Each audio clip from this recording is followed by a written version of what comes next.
Good afternoon and welcome to this Now Fear Work Package 4 webinar.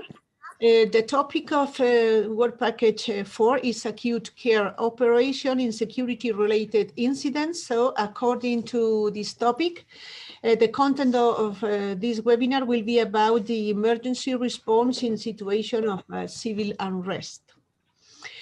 Before I start, I would like to thank... I would like to thank the speakers for their participation in this webinar, especially Dr. Carla Rey, who is connecting from Chile. And of course, thanks to all attendees for being here with us. I also would like to say to our friends in Israel that we are very worried about what is happening in your country. We stand with you, MDA colleagues, Persis Medical and people in Israel. We wish the normal life may be restored soon. Please stay safe. Los reflejos o valoras la orientación espacial y temporal y demás, y una está alterada y la otra no, pero miran las dos, pues en una te va a salir normal y la otra te va a salir alterada, escrito. ¿Y por qué valorar los dos? Okay, can you mute your microphones, please? Casi cualquier manipulación o tener que apagarlo por fuera de tiempo, os puede sacar, o que cogéis la tableta del equipo anterior, que no se han hecho el logout, que sale una ventana para proteger los datos, y es lo que estáis haciendo con este candadito. Y aquí hay que meter la contraseña de cualquiera de los dos, de los tres, la de las aplicaciones, la que hayáis usado. Así que si queréis ponerla más corta. ¿Cuánto tiempo tarda? ¿Hay un tiempo? No, por tiempo me parece que no, pero si haces un movimiento raro para ir a la pantalla anterior o alguna, sí que sale. O que cierra la aplicación. Dani, del equipo de ustedes. Ahí, adelante. Perdón. Okay.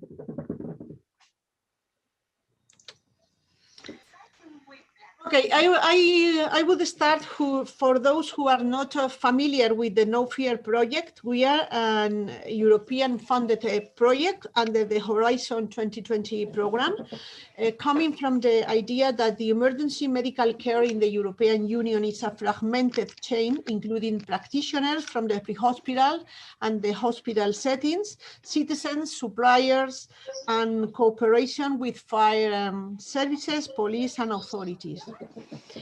Preparedness to respond to new threats and assist casualties after security incidents is a major issue.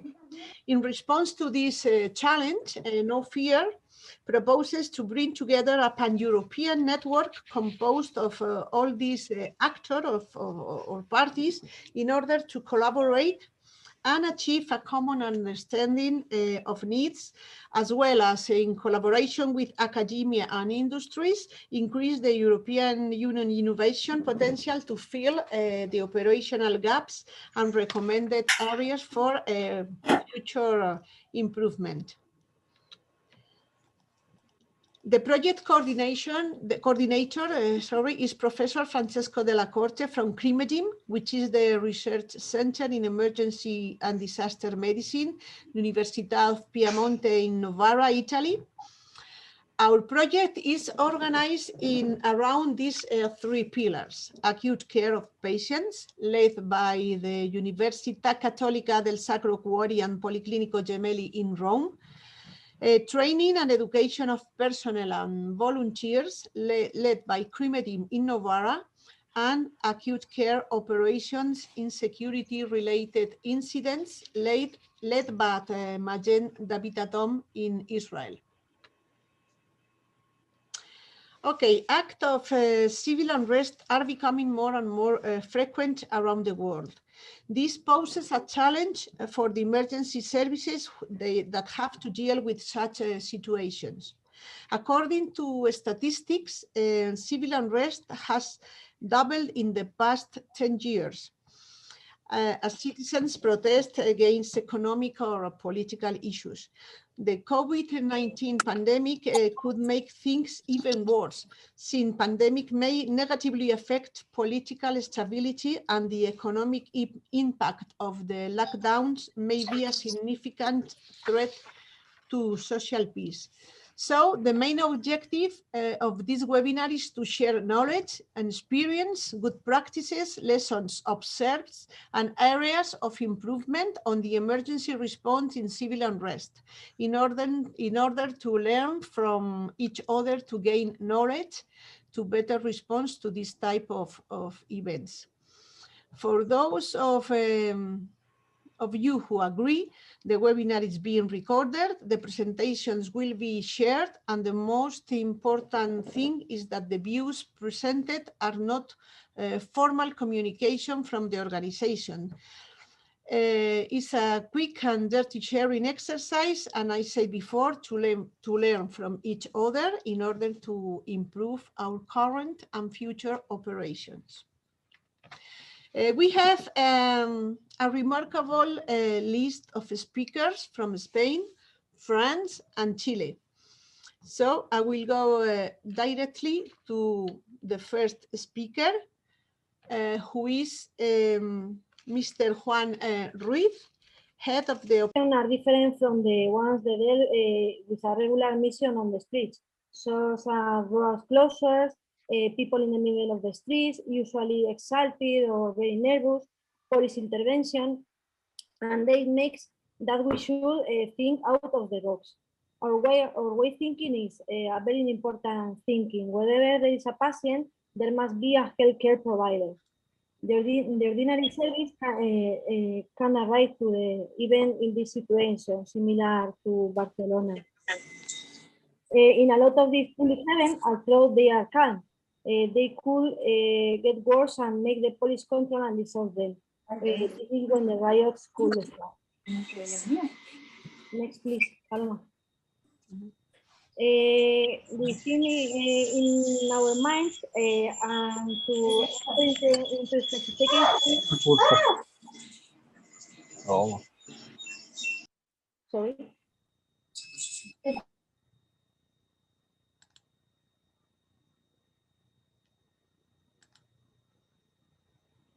May I unmuted you, so you have to unmute yourself.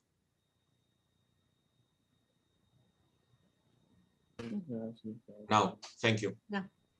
Okay. Okay, go ahead. And extinction, we support firemen in the location and driving them safely to the point, extinction of small fires like paper beans, for example, and health. First care of the wounded people with basic life support and advanced life support, primary transport to other unit or field hospital in the whole area. Our mission is to prevent bigger damage or injuries. Next, please. Talking about the security, we usually are inside the mass. As you can see in the picture on the left top corner. We can see another way of work on the right top picture. When the event is excluded, like for example, a demonstration or a march. In these cases, we create an emergency row, trying to always have a part or raise the patient. The picture on the left bottom shows that in the majority of our interventions, we remain neutral. That is, we try to be always behind the police. However, sometimes we break this point, a movement between the line, because the only way for gaining the trust of the rioters is that say you as much neutral as you could be. And is why in riot intervention we wear or reflected uniform, so we could be visible and clearly distinguishable from the police. In high-risk event, like a specification football match, we try to be at the beginning in the warm area. This makes us be witness of the incident if it happened, so we could see the injury mechanism and start the case. Next slide, please. In this slide, you can see some examples of extinction. Sometimes we can handle the fire, and we are pretty sure that it will not become a bigger one, like in the up left picture. In many cases, calling the firefighters is kind of incident can be a bigger problem. Let me explain you that point. The firefighters will come with a lag truck and than ours. and will need more time and space than us. So when we are in the middle of a riot, neither the police nor us will be able to guarantee it. Nevertheless, when the situation requires necessarily their intervention, we of course call them. In other occasions, our work in this situation is only for security. We will therefore evacuate the people in risk and let the fire extinguish itself. Also, in a special situation, like in the bottom right picture, we need to act immediately. In this case, this is a police car that has started to burn because of a launch flare during a football match. Last but not least, the health care is our gold standard. Next slide. Thank you.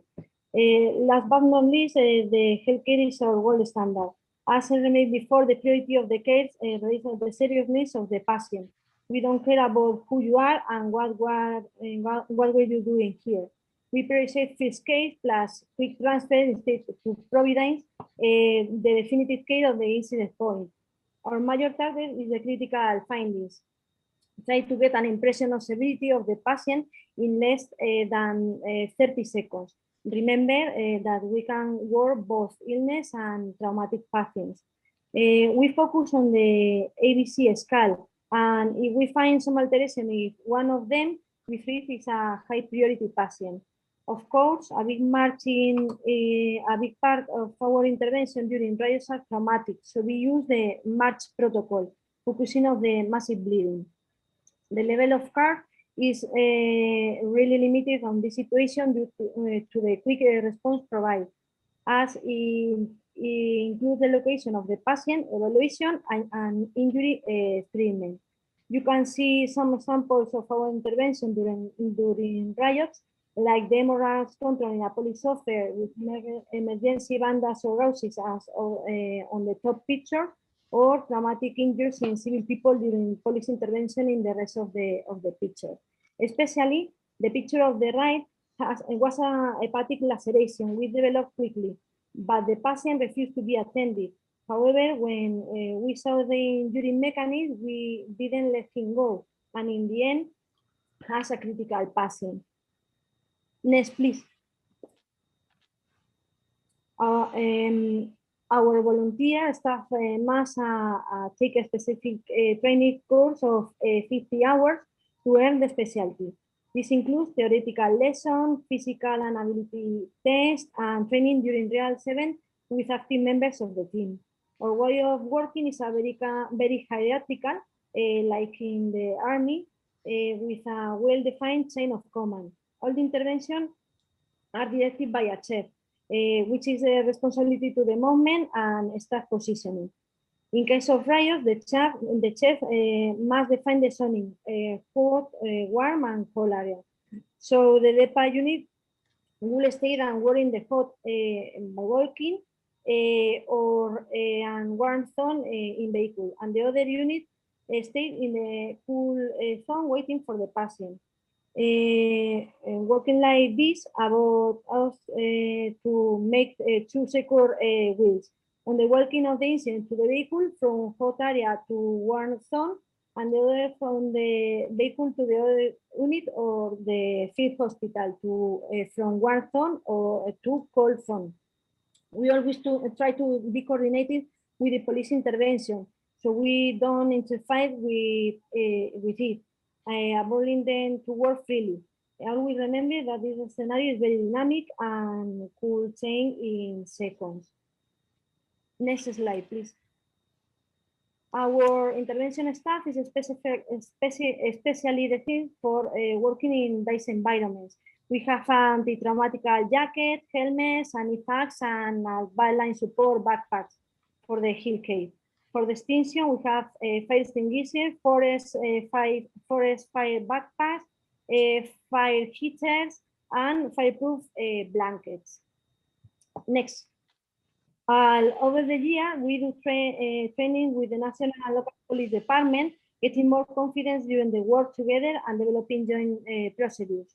We also have trainings inside SAMU between DEPAs and the regular staff, so they know how to act in the case of unexpected events. And this training are always the most similar to the real situation, using special effects and high fidelity training manicures for specific procedures like massive leveling.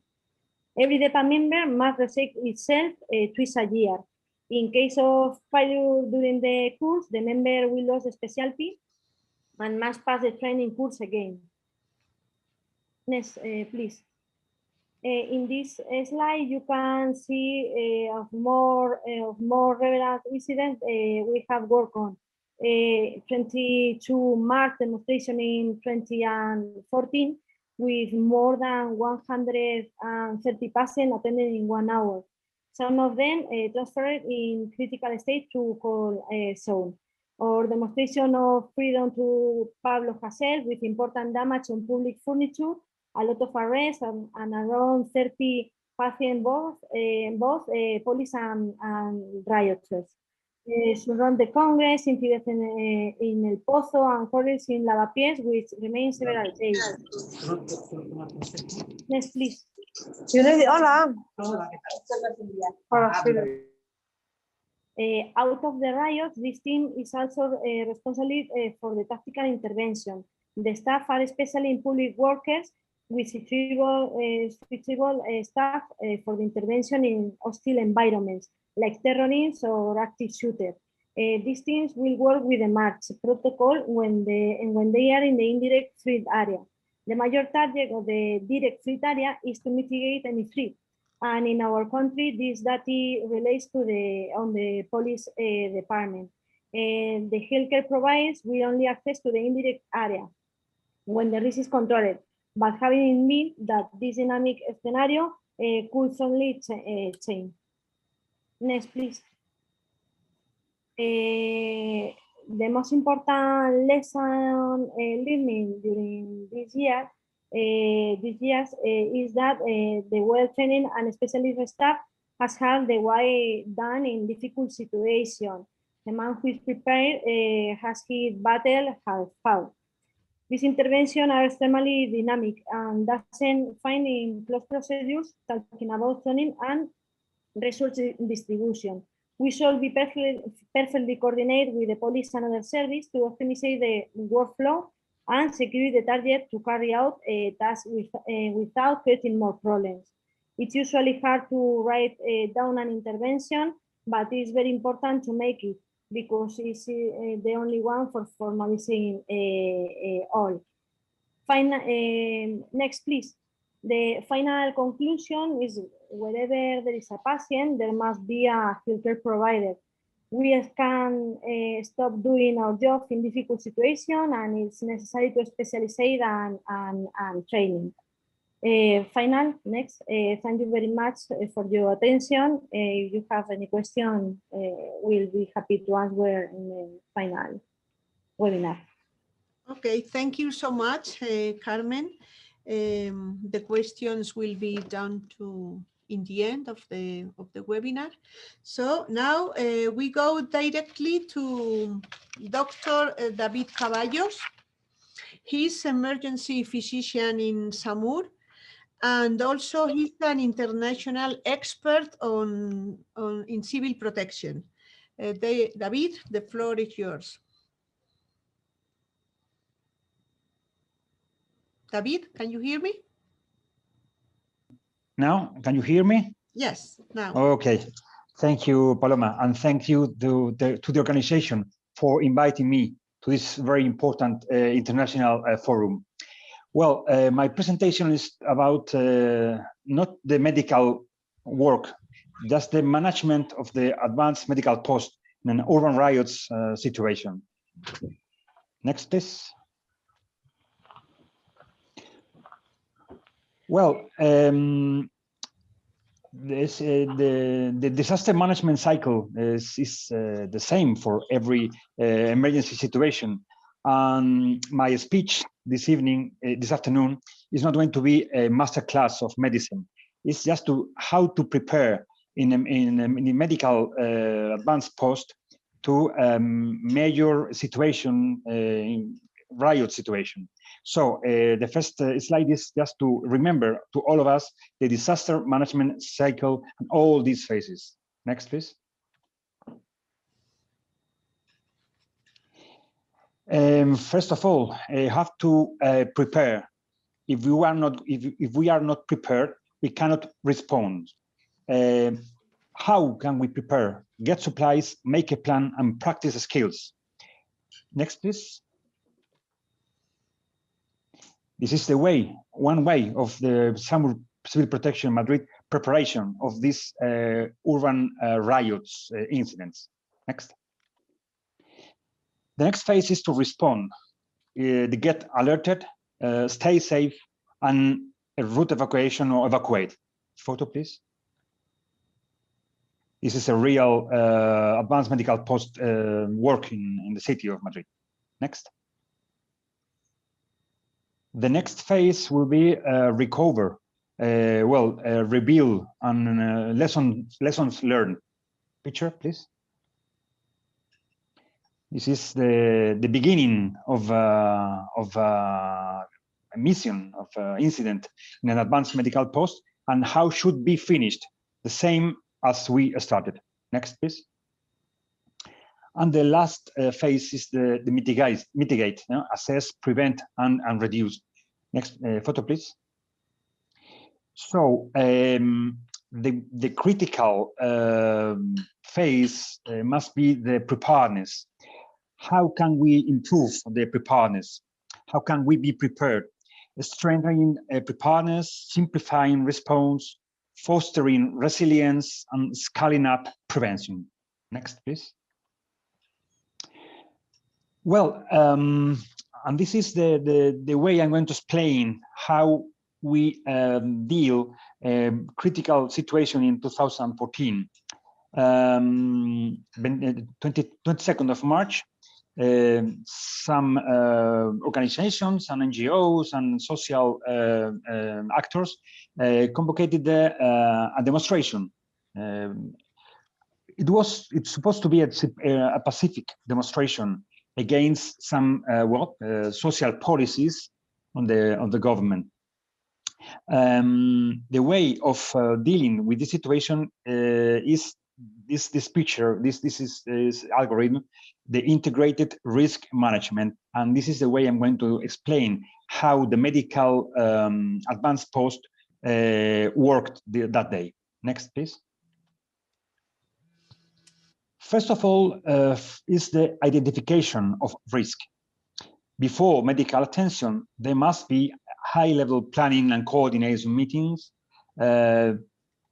police reports. We can base the deployment of the advanced medical post based on in police reports, and of course the preparedness, planning, some civil protection, human resources, and logistics. Next, please. The next phase is the identification of risk. We've got some important information because this demonstration was published in every mass media. People from all corners of Spain were marching through to Madrid, and we know exactly the streets that these people were entering to finish in the Plaza de Colón in Madrid. It's a very downtown located area in the city of Madrid. So we have the information. We need this information to manage the advanced medical post. Next, please. The next step is planning for risk, establishing risk management strategies. It's critical to evaluate the advanced medical post most suitable location in the city. Of course, safety and security issues during that evening, and to make evacuation route just in case the rioters could attack the advanced medical post because the situation was getting more and more difficult and tense. Next, please. Well, this is a picture of Jardines del Descubrimiento, Plaza de Colón, Madrid, before the demonstration on 22nd of March 2014. Next, please. We arrived to the AMP, the medical teams, the health worker providers start to put all the things in the advanced medical post. All the team members must know the arrangement of medical equipment and logistics. Of course, medical and logistic teams coordination. And every day is a new adventure, so we have to adapt the advanced medical post structure or occasion or characteristic according to risk and the event. Next. The same picture again in a peaceful morning, that 22nd of March, but things can change, like next picture shows.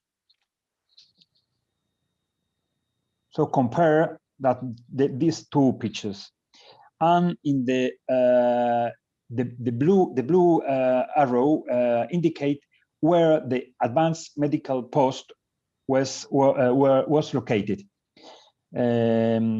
As I say before, it's not by chance this location. It has a lot of work.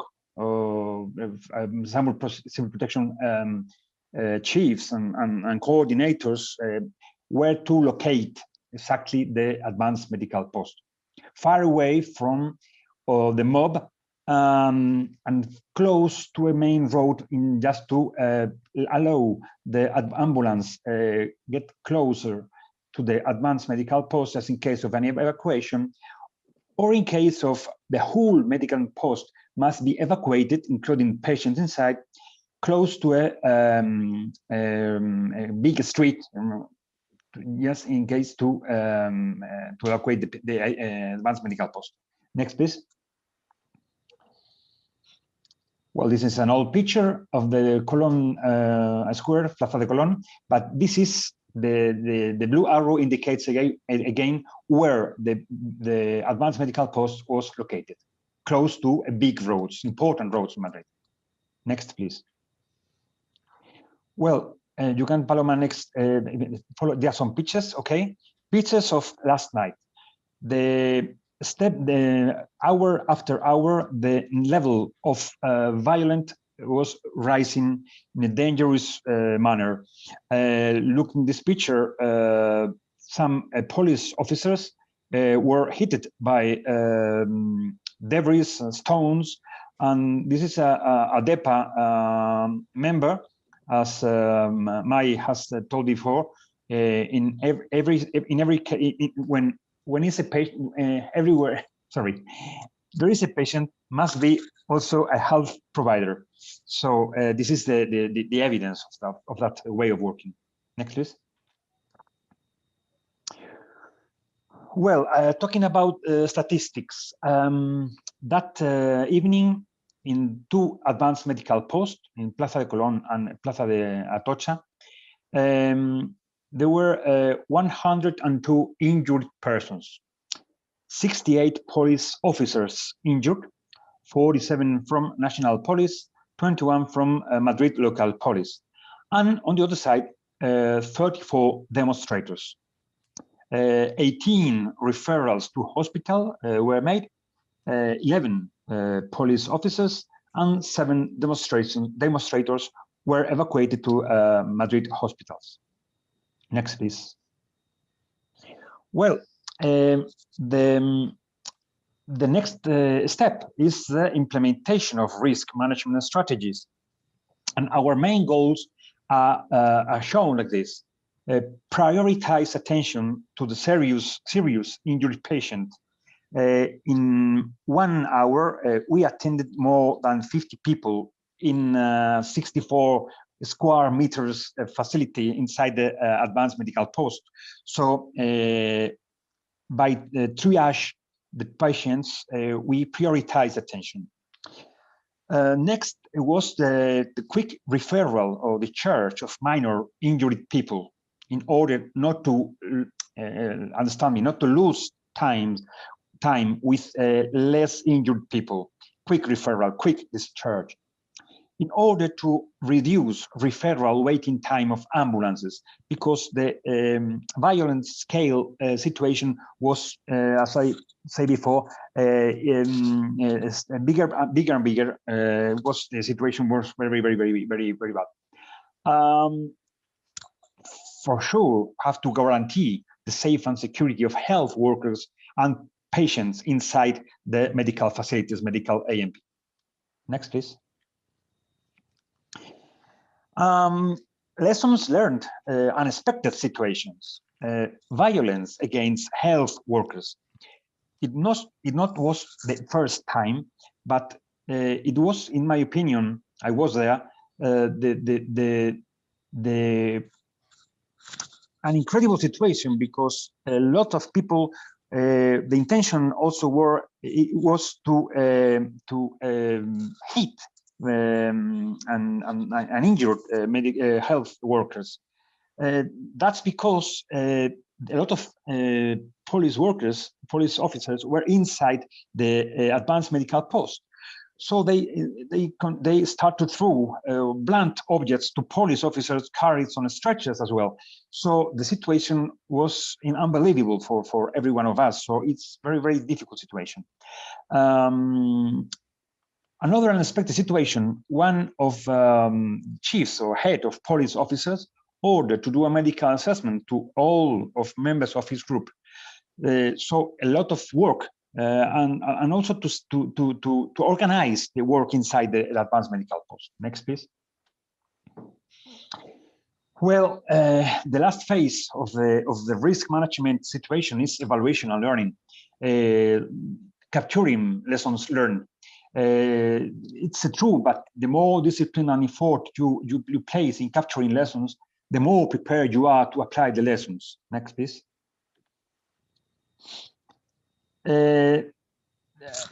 Easy. Try, fail, and success. So train, please. Next, please. And no problem, zero problems, lots of opportunities. So this is an important lesson learned of after every, well, in this case, urban riots, after any emergency exercise or real situations, not to see things like problems, to see things like opportunities. Next, please. Well, and that's all. Thank you, Paloma, for the organization, and Shaim, and thank you for all of the participants to listen to me. If I'm very happy if you, at the end of the presentations, well, you can ask me some questions. Thank you very much. Thank you, David, for such a very illustrative presentation.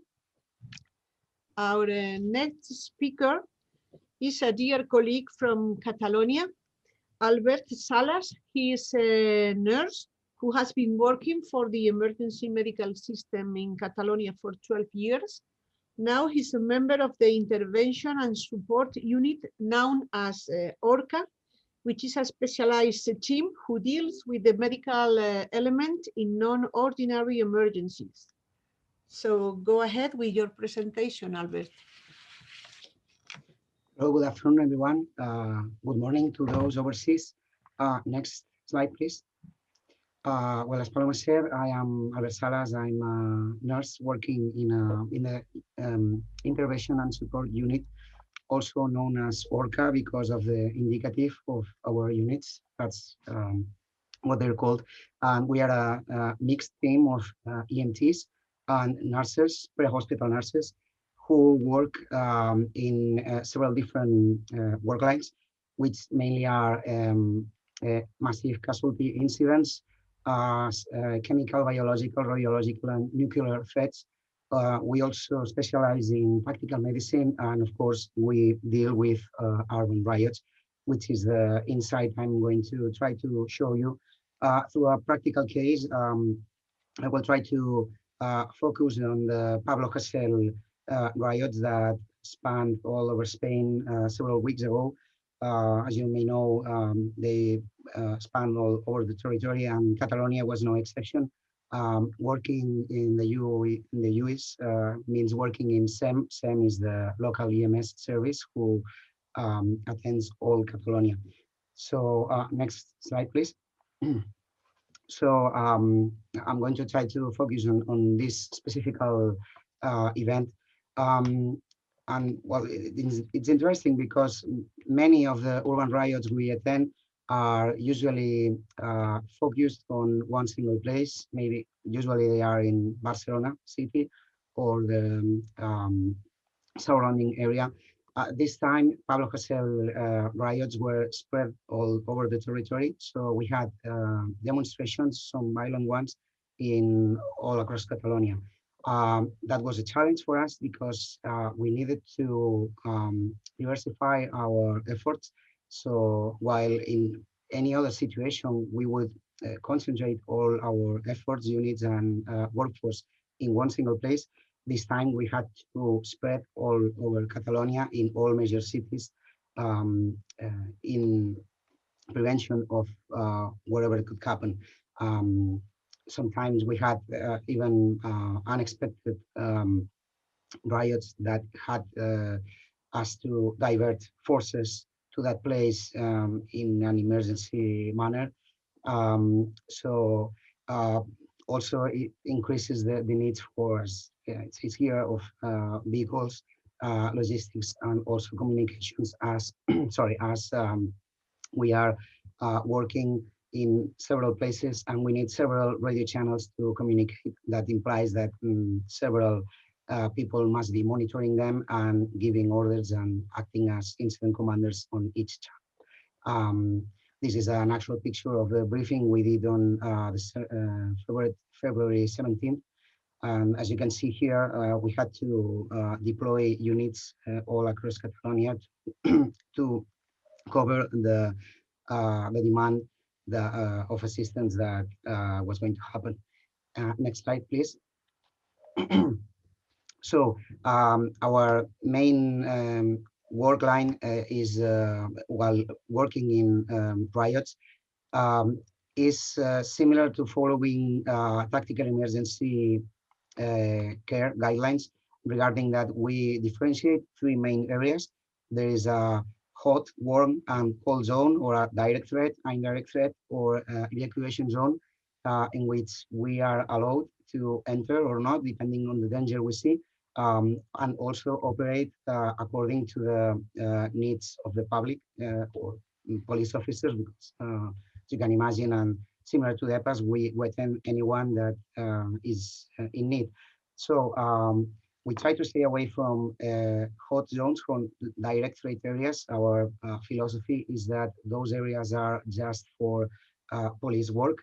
Police need to pacify that area, and then once it's secure, we can come in and take the casualty and take it out to a warm area. Warm area is usually, I mean, indirect threat care zones are our specialty, meaning that it's the main zone we are staying and working, while the local EMS service, the rest of SEM units, wait for us in green or cold areas or evacuation zones. So if the need arises and we need to enter in a zone that is still considered dangerous, police will cover our advance and give us some coverage so we can work with maximum standards of security. Also, we work with protective equipment, PPEs, like anti-trauma vests and anti-trauma helmets. And also next slide, please. We work with this kind of equipment because we may face some dangers. As you know, a hot zone, we try not to enter there, but sometimes the hot zone reaches you in very little time. So we must prepare for everything. We must be prepared for any kind of situation. Sometimes those areas, can be overrun in very few minutes. Also, as Dr. Caballo said, sometimes emergency service can be a target of vandals. We usually are not finding ourselves in that kind of situation. I mean, usually ambulances and medical personnel is not a target of rock throwings or bottle throwings or anything like that, but sometimes we have found ourselves in those situations. And specifically in this latest protests, we had some incidents like the one you can see in the picture. We had some shattered windshields, and some teams were attacked. Fortunately, nothing serious happened, but we had some reports of some attacks. That increases the challenge to cover these riots. As you may know, it was not a single day. That was in a span of almost 2 weeks. So if a vehicle gets hit and is inoperative, that's a vehicle you don't have for the next day. Of course, we can use some reserve vehicles that SEM provides us, but one of the main characteristics of our vehicles is that they are protected. They have vandal-proof glasses, meaning that the windshield won't shatter if won't break in pieces. If it gets direct hit, it just cracks, and that's all. But working with a regular unit doesn't have that advantage. So you must be extra careful when dealing in this kind of dangerous areas. Also, another of the challenges is that we had multiple units intervening, working in the same place at the same time. So that is a challenge in regarding coordination. That was well managed, but nonetheless, it is there. This was managed. One of the issues that was managed in this aspect is that we had several communications channels. Also, next slide, please. Also, work by our colleagues from the Central Operative Unit, which we call UCO in Spanish. People in UCO is the people working in the coordination centrals. They are the faces we do not see, but they are there. They are working. They work along us, and indeed they did an outstanding job. They work filtering the calls that people do in the street to 112, demanding assistance. And they filter the ones that may be related to the incidents to those that may be just regular emergency calls. Also, in the command room, they have cameras that can oversee all the city and all the area of operations, giving us insight of what's happening around us. Also, for the main entry of the assistance we need to do, there are mainly 3 ways. As I said, one of them is just the people calling 112, the emergency line, asking for help. Also, sometimes we find ourselves being called by people on the street and requiring assistance. So, of course, we must stop and attend them. And also our incident commanders, which you can see here in the picture, are also plugged in to police radio channels, and police can ask them directly for help if especially a police officer is injured and needs urgent medical help. Next slide, please. Okay, so the people we use to attend in the streets may be split also in 3 main groups. which is, of course, police officers in first place, from the clashing, from the clashes with the rioters, which are the second group of people we need to attend. Of course, we do not, as May said also, we do not differentiate. We are the local EMS service. We need to attend everyone, no matter any ideology or any thing they could have done in the streets. What we do, of course, is determine two separate areas to attend police officers in one side and rioters in the others. And of course, there's also bystanders. Sometimes in this kind of events, we can find just people walking around, or some maybe curious ones that want to take pictures or just go down and see what's happening in the streets.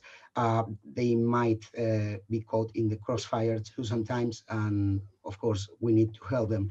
Also, and this is very important, regarding the danger zones, I explained before, sometimes we may find that people living in zones which may be overrun or which may be not accessible because of barricades or fireplaces that have been put by the rioters. These people might need medical assistance in an ordinary way, but ordinary units cannot reach that area. In that case, we are required to intervene and to help these people too. Next slide, please.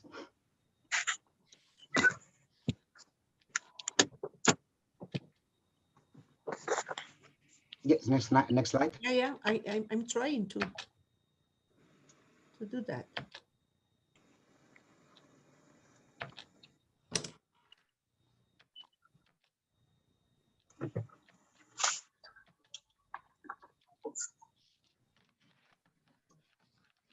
My key. Sorry. My. While resolving legal issue, actually, this picture is a real one from those days. This is a motorbike rider who just fell, had a transit accident, and we had to attend him. He was not related to the riots, meaning he was not a rioter. He was not caught in the middle of anything. He was just passing by, had an accident, and of course, we were one of the nearest units, and we intervened and we took care of him and actually transported him to hospital. Jaime, are you there? Sí, Paloma. Jaime. I'm here. Yes, I cannot pass the following slide. Can you try that? I suggest that you stop the sharing and restart it.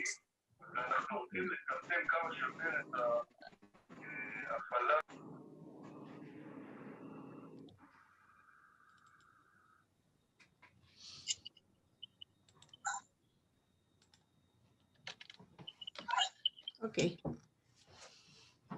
Okay, I'm almost for finish.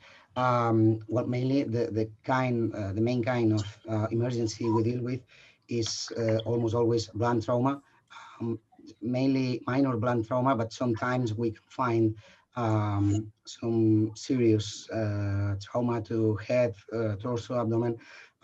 In the past, we found like it was not in the Pablo Hasél protest, but in some protests we had 2 years ago for the political process here in Catalonia, in which some politicians were imprisoned. We had national police hit in the head with well, he took a big rock from a room. Of course, we have all the span from the minor wounds or blunt trauma to the serious ones. But also in these last riots, we saw the use of Molotov cocktails or chemical byproducts to produce fire. Maybe you recall this from seeing it in the news. But some rioters tried to actually make a police van to catch fire by impregnating it with some kind of chemical and then setting it on fire. Fortunately, nobody was injured. The police officer inside the van could exit it through the other side unscattered, but nonetheless, there's a risk. It's like a trend we see that could be in crescendo, so we must be alert to this kind of threats and, of course, be prepared. Next slide, please. Okay, Albert, you are running out of time, please. Yeah, just 1 minute, just the slide and I'm over. Okay, so just to conclude the slides, what do we propose to, as we see, to improve this kind of response? Of course, joint training with police units we are working with. This is something we already do, but nonetheless, we must remark that it's really important to keep that line of work that way.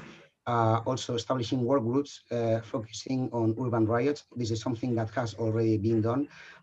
We are, in our case, in US, we are all specialists in urban riots, but now we are developing some work groups to focus on a subspecialty. I mean, having specialists among specialists to make procedures and to have some reference in that area.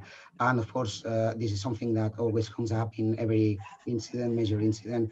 Radio communication issues are always, especially in this kind of events that need separate radio channels, can be confusing, and sometimes signal is not optimal, so sometimes can lead to errors or misunderstandings. So it's always an area of improvement. Sometimes it's out of our reach, but it is there. So thank you very much for your attention. Okay, thank you, Albert, for your presentation. Indeed, the joint training with police is never enough. And the overcrowding of the radio channel is an issue to be solved, really. Okay, now our guest from Chile.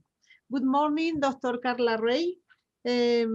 She's an emergency physician at SAMU Metropolitano and WAP, which is the Emergency Public Healthcare Hospital in Chile. Carla, go ahead. Hello, thanks Paloma for this invitation. After seeing all these presentations, we are impressed. We are with Julio here and Javier, part of our team, and we're very impressed. All the organizations that you have. We're going to talk about our lack of experience in this. We're going to talk about the Unrest that started on October 19th. First of all, I want to say that I have my own political view, but in this presentation, I tried to be objective. And SAMU Metropolitano cares for everyone, the protesters and also for the police. Everyone that's injured is going to have an attention. The next one, please. Okay, as a background, we have that on October 19th of 2019, we jammed the barriers of the subway, protesting for the rise of the price of the subway. And after that, that leads to a big protest and a big chaos in the city because all the inequalities in the country rise up.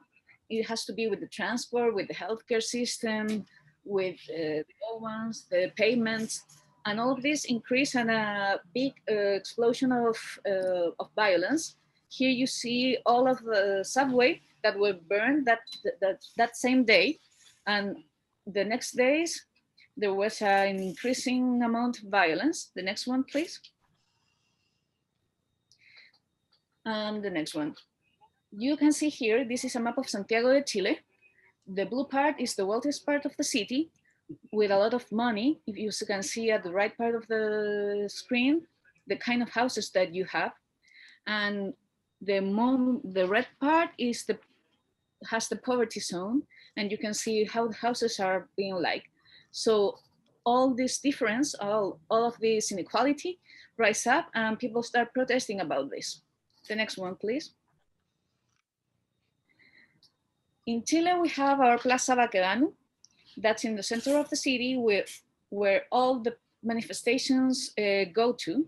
Here, for example, when there's a a soccer team, all the people go there to celebrate. And on the right part, you can see how it is now after all the protests, all of the riots, how it's looked nowadays. The next one, please. Here you can see the blue circle is where Plaza Baquedano is. Now it's called Plaza de la Dignidad. And here is where all of the protests was the center of the protest. And then you can see the red circle, where is the emergency hospital, where we have our ambulance base. The distance, according to Google Maps, is 1.1 kilometer. So we're very close to the protest. All the green spots are the places where there were healthcare spots, but not coordinated. Some of them were students or different organizations that were not coordinating, and someone in a point, if there was someone injured, everyone started calling for the ambulance and was kind of chaotic. So after that, we decided to put some healthcare spots in the yellow zones.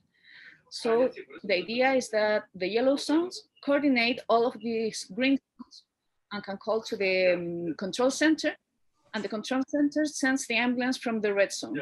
The idea was to receive one call, and as it was a lot of people, that the ambulance could find a place to pick up the patient. We didn't have a medical spot in the zone because it was dangerous. The problem here is that we don't have an ambulance, police, or firefighters system coordinated. Everyone works alone. And in some points of the riots, it was different between the protesters and the police. So they were facing each other and the ambulance was in the middle. So we couldn't enter with the police because the police was seen as an enemy. And if we worked with the police, they were going to attack us. So we kind of were a little bit alone. The next one, please. Here is the spot where SAMU was standing. You see it says Paramédicos SAMU, where our own people as volunteers work there, was not in their shifts, was in their free days. The next one, please. And you can see how all the things we have, it was just kind of a tent and nothing else, a couple of bags.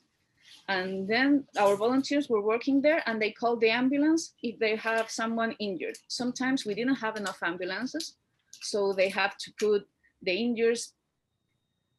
One time it was 10 in one ambulance, or sometimes the paramedics, the volunteers, move the patients even walking to the hospital.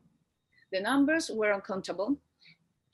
It could be 50, 60 per day just for our ambulance, plus the other ones that walked to the hospital that couldn't be counted. The next one, please. We have some beautiful images. This was the biggest protest that we have, over 1.5 million people. This was at first a Pacific one, but at the afternoon, it becomes a little bit more violent. The next one, please. We have some beautiful images, like all the people protesting, our paramedics at the right top, among the people watching everything, and the right down is all the lasers. So we have very beautiful images of the protest, but then the next slide, please. We have the bad side of it. We have at the right top, ocular injuries was like the most important thing of this protest. The top at the left side, we see some paramedics attending someone, but this is not by SAMU, it's by Cruz Roja. As I show you in the spots before, the green spots, different groups or different organizations taking care of the injured. And of course, in the both down pictures, we see all of the violence regarding this protest. The next one, please. These are some images, as I was talking about the ocular trauma. We didn't have much experience, but in this we saw hundreds of eyes lost. If you see the CT is a patient that I had that has suppose what a rubber bullet, but I think it's not a rubber bullet in his eye. Of course, he lost his eye after this. And it says that during all these protests, about 1 month, we have more ocular injuries that occurs all around the world in 1 year.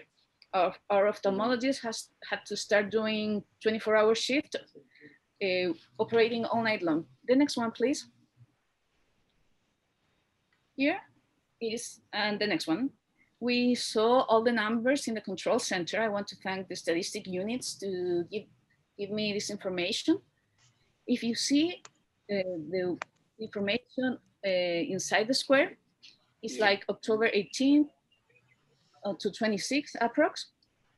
At the afternoon, sorry, just 1 second, because I'm on shift and they are calling me, but we're going to solve that.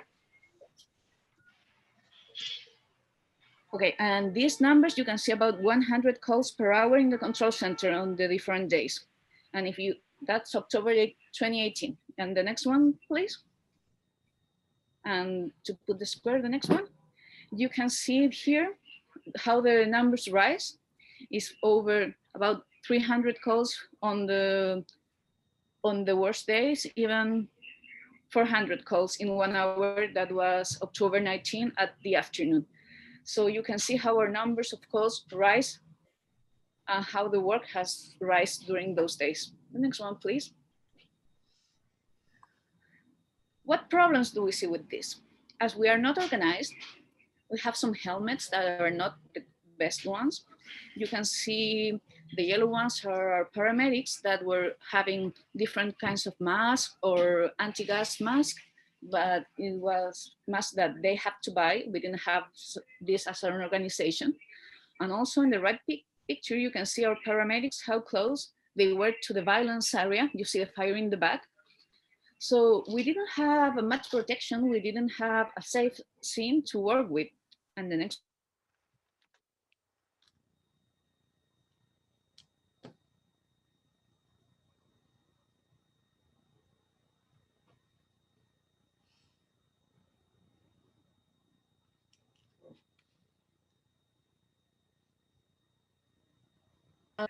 How he has a skull fracture. And also in the right side, you can see one of our paramedics that has a bullet in his ankle. We're going to see after that a video of how this happened. But our own people started being injured with this because, as I said before, we didn't have an organization with the police. So the police attacked the protesters. If one of our paramedics was there, was injured during the same time. The next one, please. All other problems we saw in the left up, we see a water vehicle, but you can see the different colors of the water. One was white as normal water, and the other one is kind of a yellowish thing. So the water has something that we didn't know. It was never confirmed, but we saw many lesions, as we saw in the other two pictures, the right up and the left down. People that says that the water was having some things and have injured their skin. So something was happening. And also in the down right, we see the gas bombs. So our own people was exposed to this. We didn't knew what was in the water or the gas bombs. So we start having problems with our own people that were exposed to this. The next one, please.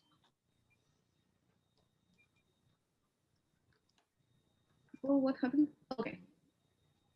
So we learned many lessons. First, this was not a safe scene. We didn't have any preparation. We didn't live anything like this before. Also, we didn't have helmets. After these riots, our service bought some helmets for us. So the first times, the first weeks, we just go like with nothing in our heads, nothing to protect us. So it was a high risk. Also, we work with chemicals not known. Nobody knows what was in the water. So there was a high risk exposure to all of us. And also we have different volunteers, not all coordinated. Everyone works as they want to do something. We have some problems because there were some health students trying to help, but they didn't have the preparation, and sometimes they injured more the patient trying to help because they didn't have the preparation. So that was a problem, and everyone wants an ambulance, and we don't have enough resources. Our ambulances are not prepared for just for the riots. We have to help the injured, other people that need ambulance, also transporting patients. Sometimes you have to transport patients in the same area as the riots were working. So I remember one day we have to transport a neurosurgical patient, and the neurosurgical center is very close to this protest. So the ambulance could not pass, and we're having a very sick patient and have to move a lot of kilometers around to try to pass to have this evaluation of the patients. We don't have many ambulances, so it was a problem. Sometimes we didn't have enough ambulance to the protesters. Also, the injured in the body were thousands, uncountable numbers. Many of them didn't go to the hospital, or many of them didn't ask for an ambulance. So our numbers couldn't be counted. And that's why we don't have numbers or statistics how to improve afterwards this. The next one, please. But we discuss and we have to improve somehow. First of all, we need a better coordination. The SAMU volunteers were about 1 month in that spot that I show you, the yellow one. And during that time, they were having a lot of coordination, telling the ambulance where to go, how to enter. So that serves a lot. After that, for different reasons, they had to move out. But during that month, it serves a lot. Then we have to watch our health first. We're standing in some scenes that were not safe. We have to understand that even we want to help, we have to watch on our own health and personal first. Then we have not to become a patient. We have to just to try to help other ones. Then the helmets. Now everyone, there's some violence scene, we use our helmets. That I think was one of the biggest wins of these riots. Also, we have to have more than one ambulance on scene. Sometimes we just move one ambulance to see the hurt ones, and that was a problem. After that, we started sending 2 or 3. So one ambulance attends the person, and the other 2 serves as a shield to protect our own personnel. One time we have to do a shield with 3 ambulances and also the firefighters. So that way we could like put the scene a little bit safe. The problem is that the people that protest understands the role of the ambulance. They help us, that sometimes they let us pass, but they still attack the police. They don't have a very good eye throwing the big rocks, and sometimes the rocks fall over the ambulance. So we have to have our own personnel protecting us. And after that, a logistic unit was created. That was Unidad de Gestión del Riesgo, the risk unit. They start working when the riots rise, and now they are working with the COVID evacuations. So I want to thank them because all of they have done. It was a good improvement in our area to have this unit coordinating. And then the next one, please. Can you put play on the video? Or, okay. I have the video on my computer. If you allow me to share the screen.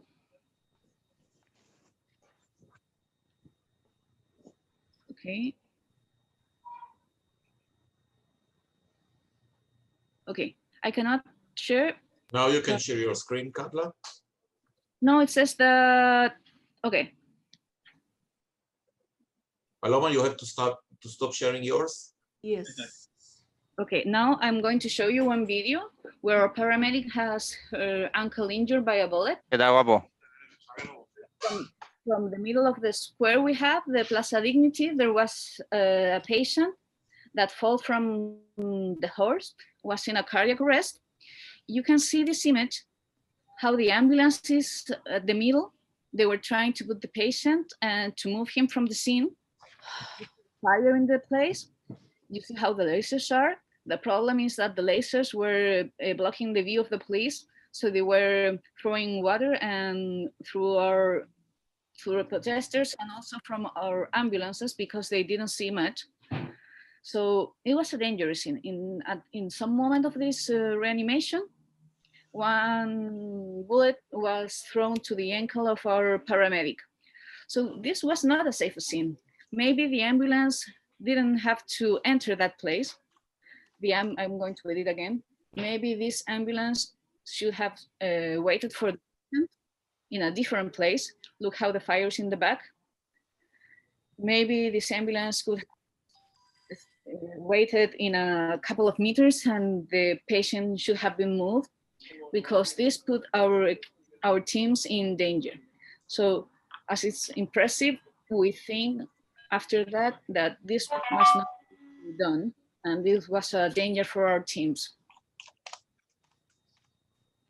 And that's what I have to present this morning in Chile. Okay. Thank you for the invitation. Okay. Did you finish, Carla? Yeah. Okay, thank you very much. It's impressive. A lot of areas of improvement regarding the safety and security of the healthcare providers and the coordination with police. Thank you, Carla. And our last presentation is from SAMU in France, Dr. Catherine Bertrand. Go ahead, please. Thank you very much, Paloma. Yes, so no, it's not, no. Yes, that's it.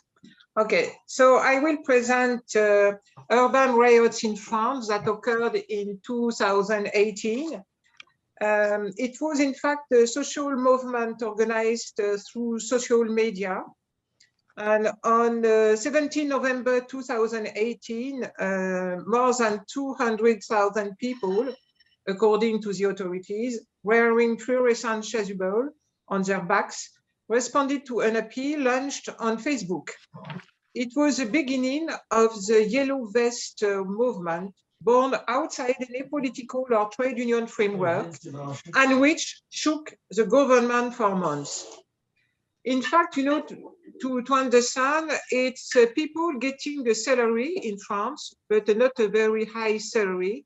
And they found, and they still find, that the cost of life is too high, and their revolt was caused by an additional fuel tax. It turned into an anti-government yellow vest protest that swept France for many consecutive weekends. Next slide, please. And what was a very peaceful Gilets jaunes protest turned rapidly into a violent riot. And police tried to stop professional rioters, that we called them black blocs, from infiltrating street demonstrations.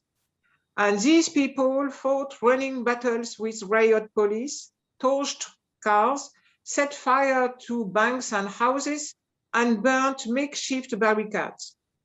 The security forces seemed at a loss to stop the rioting, with groups of masked men spilling into nearby streets, ripping up benches and traffic lights, and hurling bits of paving stones from roadworks.